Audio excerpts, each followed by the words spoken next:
Bu yana o'sha 4 ta harf. O'sha siz Myers-Briggs identifikatorida ko'rgan 4 ta harf yokida MBTI da. Siz buni shunchaki shaxsiyat testi sifatida ko'rishingiz mumkin. Agar sizni natijalaringiz sizni infj qilib ko'rsatgan bo'lsa, bu introvert, intuitiv, hissiyot va hukmron degani. Infjlarga berilgan nom advokat, ya'ni himoyachi va idealist hisoblanadi. Va shu bilan birga AQSh aholisining atiga 1 va 3% aholisigina aynan shu shaxsiyat turiga kiradi. Natijalarimizni ko'rganimizdan so'ng bu haqiqatmi yoki yo'q deb o'ylab qolishimiz mumkin ko'pincha. Va men sizlarga hozir sizni haqiqiy infj yoki yo'qligingizni ko'rsatuvchi 7 ta omilni sanab bermoqchiman. Qani unda boshladik. Birinchisi, siz hayotda hamma narsa yoki hech narsa yondashuvini qo'llashga moyilsiz. Bu ibora xuddiki infjlar uchun chiqarilgandek go'yo. Bu shaxsiyat turiga mansub odamlar o'z ishlariga chinakamiga qattiq kirishib ketadi va katta maqsadlari tomon chin dildan harakat qilishadi. Ular doim sondan ko'ra sifatni ko'proq ustun ko'radi. Hech qachon yuzaki va tasodifiy narsalardan qoniqishmaydi. Ular hamisha chuqur ma'noga ega va haqiqiylikni qidiradi.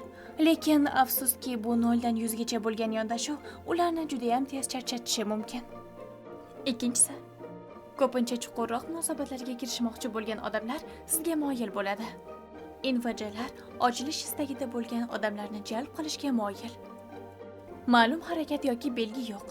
Lekin ular qandaydir tarzda boshqalarning eng chuqur xavotirlari, fikrlari va qandaydir hissiyotlarini eshitishga tayyorligini bildirishadi. Ajoyib tinglovchi bo'lish hamda tushunarli va oson muloqot qilish qobiliyati ham zarar qilmaydi. Ammo qizig'i shundaki, ularni o'zlari biroz yopiq odamlar. Shunday qilib, ular odamlar bilan suhbatda asosan ma'lumot beruvchi emas, balki qabul qiluvchi sifatida muloqot qiladi. Uchinchisi, sizda til bilish uchun tabiiy qobiliyat bor. Yolg'iz qolish bu turdagi odamlar uchun ijodiy va jiddiy vaqtdir. Axir infjdagi bu men introvertman degan ma'noni anglatadi. Ular yolg'iz vaqtlarini ko'ngil ochishga va ma'noli o'tkazishga sarflashadi, chunki ularni ham o'z sevimli mashg'ulotlari bor. Boshqalar bilan his-tuyg'ularini gaplashish juda ham qiyin bo'lganligi sabab ular buni yozma tarzda ifodalashadi. Va yana bir ma'lumot, afsonaviy yozuvchilarning ko'p qismi infj bo'lgan. Goten, Dostoyevskiy va Agata Kristi. To'rtinchisi, siz qarorlaringizni sezgi asosida qabul qilasiz. Infjlar o'tgan natijalar va statistikaga qarab hisob-kitob qilishni o'rniga, atrof muhitni tahlil qilib, uni o'z his-tuyg'ulariga qarab baholaydi. Har qanday masalani asl mohiyatini topishga intilishlari tufayli, asosan ular o'z ichki sezgilariga ishonib harakat qilishadi. Va aynan shular sababli infjlarning sezgilari kamdan-kam holda xato chiqadi. Beshinchisi, siz insonlar o'rtasidagi mojarolarni juda ham yomon ko'rasiz. Bu ushbu shaxsiyatni boshqalarga yaxshilik qilishga moyilligi va chuqur tushunish qobiliyati bilan bog'liq. Ba'zi odamlar bahslashish va janjalni yoqtirishi mumkin. Ammo infjlar uchun bu faqatgina ichki bezovtalik va notinchlikni keltirib chiqaradi. Chunki ular odamlarning asl niyatlarini juda ham tez payqaydi va shu sababli ham bu urush va nizolar ularga juda ham og'ir kelishi mumkin. Ular bahsni tushunishga harakat qilishadi va hatto urushning mas'uliyatini o'z bo'yniga olishadi. Oltinchisi, odamlar siz haqingizda nima deb o'ylashlari sizga qiziq. Siz vaqtingizni va his-tuyg'ularingizni qayerga sarflaysiz? Infjlar odamlarni chuqurroq darajada tushunishga juda ham katta e'tibor berishadi. Ular dunyoni yaxshiroq joyga aylantirishni xohlashadi va bu atrofidagi odamlarga ham tegishli. Infjlar odamlar ularni tanigandan keyin yaxshiroq bo'lishini istashadi.